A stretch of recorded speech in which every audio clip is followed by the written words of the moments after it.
आंचल सोनम की पक्की सहेली थी। बचपन से ही दोनों साथ रहे, साथ खेले, इसीलिए दोनों एक दूसरे को बखूबी जानते थे। बचपन से एक ही स्कूल में पढ़े और अब बड़े होकर एक ही कॉलेज में पढ़ रहे थे। सोनम सीधे स्वभाव की थी और आंचल उसकी बिल्कुल उलट, तेजतर्रार और थोड़ा नटखट स्वभाव की थी। एक दिन सोनम ने आंचल को बताया कि उसे कॉलेज में एक मनन नाम का लड़का बहुत पसंद है, पर उसे समझ नहीं आ रहा कि बात को आगे कैसे बढ़ाए।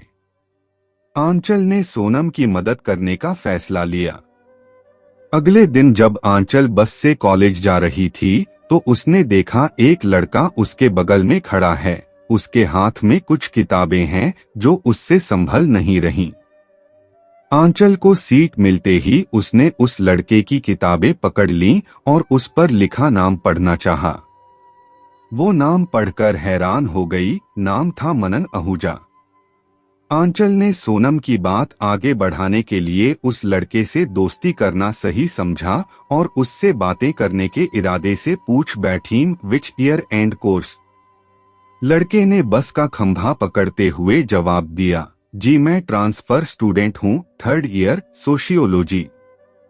आंचल हैरान थी कि वो लड़का उसी की क्लास में था। उसने बिना समय गवाए बोल दिया, सेम पिंच। क्लास के बाद आंचल ने सोनम को बताया कि वो लड़का उसी की क्लास में है और मौका देखकर वो उसे सोनम के बारे में बताएगी। धीरे धीरे आंचल की दोस्ती मनन से होती गई और उसे आंचल का चंचल और बेबाक स्वभाव बहुत भाने लगा।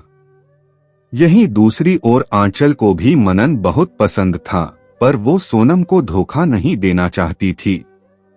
एक दिन मनन ने आंचल को बड़ी हिम्मत करके कह दिया कि वो उसे बहुत पसंद करता है और कल उसके साथ फिल्म देखने जाना चाहता है।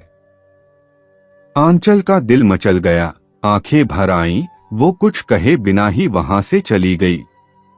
अगले दिन आंचल ने सोनम को फिल्म देखने भेज दिया और खुद कॉलेज चली गई। जैसे ही सोनम फिल्म हॉल के पास पहुंची, वहां मनन की जगह कोई और ही खड़ा था, इसलिए वो वापस आ गई। वापस आकर उसने आंचल को बताया कि जिसे वो मनन समझ रही थी वो तो कोई और है। आंचल यह सुनकर बहुत हैरान हुई और भागती हुई उस जगह पहुंच गई जहां उसे मनन ने बुलाया था। आंचल को आता देख वो लड़का बहुत खुश हुआ और उसे गले लगाते हुए बोला, थैंक गॉड तुम आ गई, मुझे लगा तुम नहीं आओगी। तुम्हारा नाम मनन नहीं है? कौन हो तुम? आंचल ने उसे झिड़कते हुए कहा। मनन? वो तो मेरा करीबी दोस्त है, मैं अतुल हूँ। तुम मुझे इतने समय से मनन समझ रही थी? अतुल ने बड़ी हैरानी से आंचल को देखते हुए कहा। उस दिन उन किताबों पर मनन लिखा था, मैंने अपनी आंखों से देखा था, आंचल ने कहा।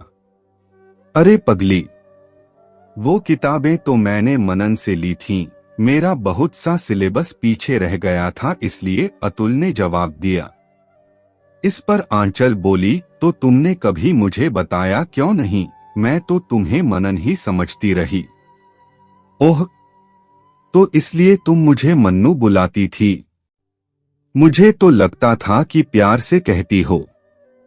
आंचल ने बात को संभालते हुए कहा, खैर जाने दो, नाम में क्या रखा है। मुझे तुम वाकई पसंद हो। ठीक कहा तुमने, सच तो ये है कि मैं भी तुम्हें चाहने लगा हूँ, अतुल ने कहा। आंचल ने यह सुनकर चैन की सांस ली। वो मन ही मन भगवान का शुक्रिया अदा कर रही थी कि ये वो लड़का नहीं है जो उसकी दोस्त को पसंद है। अब मूवी तो खत्म होने वाली होगी, तुम कहो तो अगला शो बुक कर लूं? अतुल ने आंचल से पूछा। नहीं, चलो पार्क में चलते हैं, मुझे तुमसे बहुत सी बातें करनी हैं। यह कहते हुए आंचल ने अतुल का हाथ पकड़ लिया और उसे खींचती हुई पार्क की तरफ चल दी। वहीं एक बेंच पर बैठकर आंचल ने अतुल को सारी बात बता दी कि कैसे उसने सोनम के लिए उससे बात करना शुरू किया था और बाद में खुद ही उसे चाहने लगी। उसकी बातें सुनकर अतुल हंसने लगा और बोला, चलो अच्छा है, तुम्हारी गलतफहमी तो दूर हुई। आंचल ने अतुल को गले से लगा लिया और बोली, अब तुम सिर्फ मेरे हो अतुल। अतुल ने उसके सिर पर प्यार से हाथ फेरते हुए बस इतना कहा, हाँ पगली, अब मैं सिर्फ तुम्हारा हूँ।